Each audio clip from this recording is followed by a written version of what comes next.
Listen, let's chat a little bit about least likely. Least likely. The lesser. The unlikely to. Those of you who are under the sound of my voice, you know who you are. You've awakened to your true identity. You are awakened to the fact that you are actually a spiritual being in a natural earth suit, walking, talking, breathing, and comprehending in a physical world. Or you're a spiritual being in a physical body living in a natural world. Either way we slice it, you are a three-point being. You can say it like this: I am a spirit who possesses a body that lives on earth. Okay? You are awakened. You are the chosen. And those of you who are empaths, you know you have that higher self-awareness of intuitiveness, if that makes sense. We're not saying no one is greater than the other, but you may be one of the ones that operate on such a high vibrational level to you possess all the clairaudience, clairvoyance, all of those things. We're not trying to get over into no spooky witchcraft and all that dark arts, dark psychology. No. Because we know the world takes the word of God and twists it and uses it for their benefits, which is why he states, God himself, that the children of the enemy are wiser. People of the world are wiser. No, we're not playing that. We get it.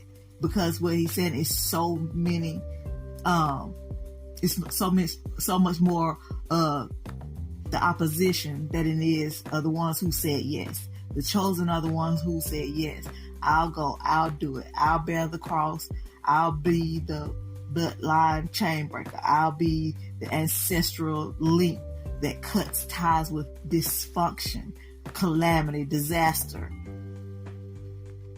poverty, transgressions, iniquity, all of those things. To say all that, we're saying this: you, from your childhood, more than likely was the least likely to whatever, least likely to succeed, least likely to progress, least likely to own something, least likely to lead, least likely to influence, least likely to have nothing, basically. Especially if you come up out of a narcissistic family. You already know everybody born into the household is doomed to failure by default, because beyond your toddler years, if you have had or have a narcissistic parent or parents, you stop getting reared and raised in toddlerhood. That's why you get a certain age, you've been an adult all your life, because you had to take on some of the narcissistic qualities just to survive, just to have peace on certain days. You've walked on eggshells all your life, which will cause you to walk on eggshells out in the world if you don't go back and heal the inner child. Heal that one that was least likely to do anything. Can you imagine growing up in a home where, let me say this first. First of all, in a home, that and the third, whoever you spend the most time with is the one you will pick up their qualities by default. You can even know that they're wrong, they're sinful, but you will pick them up again just to survive within the family. It's family protocol. With that being said, say if that person tell you everything, you just like your dad or you just like your mama, you'll never be nothing. You'll never amount to anything. It's not my fault you messed up your life, and you're a child. And here you are as a child trying to think, okay, I'm doing child things. And see, that's another thing in narcissistic homes. You get punished, reprimanded.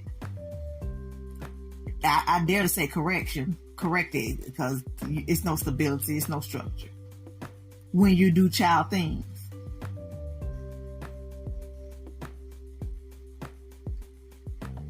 But when you're taking on responsibility of adult individuals, things you shouldn't be doing, those things get to ride.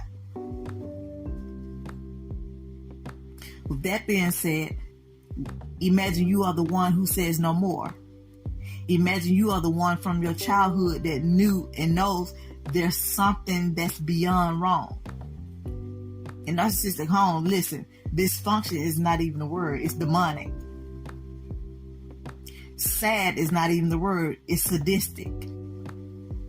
Irregular is not as is the word, it's illegal.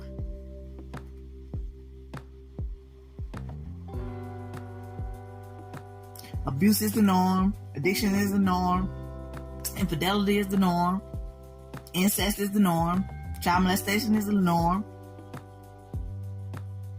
poverty is the norm, failure is the norm.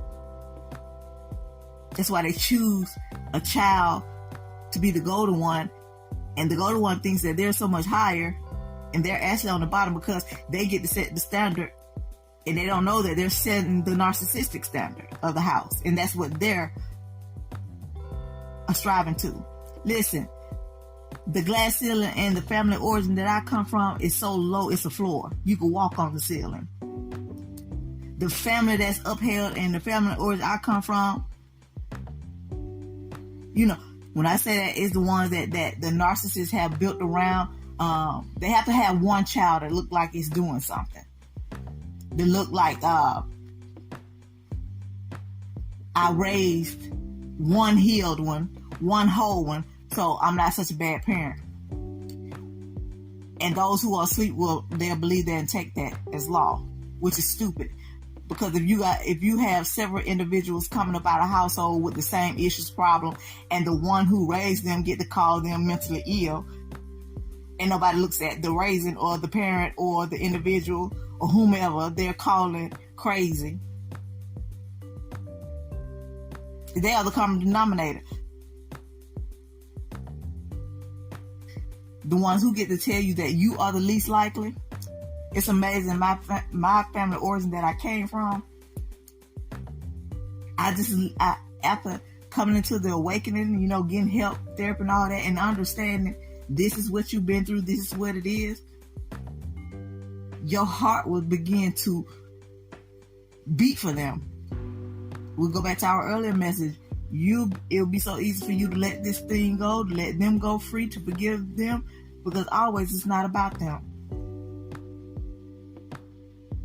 It's about us. Do you know how many labels and stickers that you have to peel off if you grew up in a narcissistic home? We ain't even talk about dysfunction. But here's the good news. Every single solitary word that anyone has spoken against you and against your destiny has spoken against the Most High. They spoke against God, your creator. They have spoken against Jehovah. They have spoken against El Elyon, Elohim. They have spoken against him, because if you have something deep inside of you and that light comes on and these people are drawn to you, you got to understand, evil and good people will be drawn to you. They love that light. But you got to understand, mosquitoes love light too.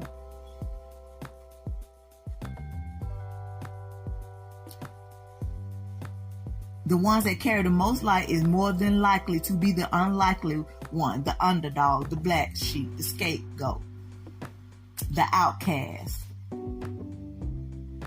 If you fit into any of those categories, welcome to the Great Reset.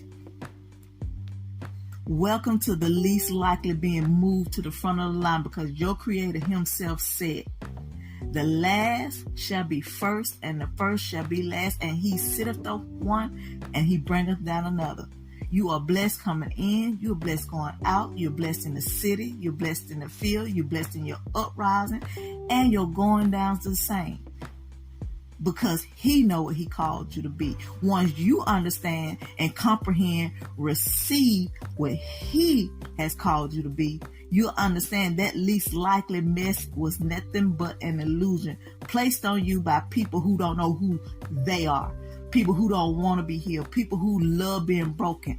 People that love being broken and they enjoy it and they profit from it, you might as well leave it alone. Let them be. You just have to understand all those unlegally life things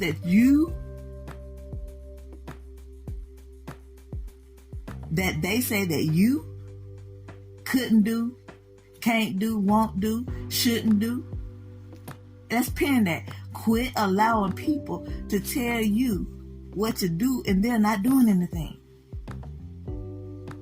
Quit trying to get everybody in on it, because you are the least likely to do anything, but you are going to be the one that does everything. And that includes break these chains.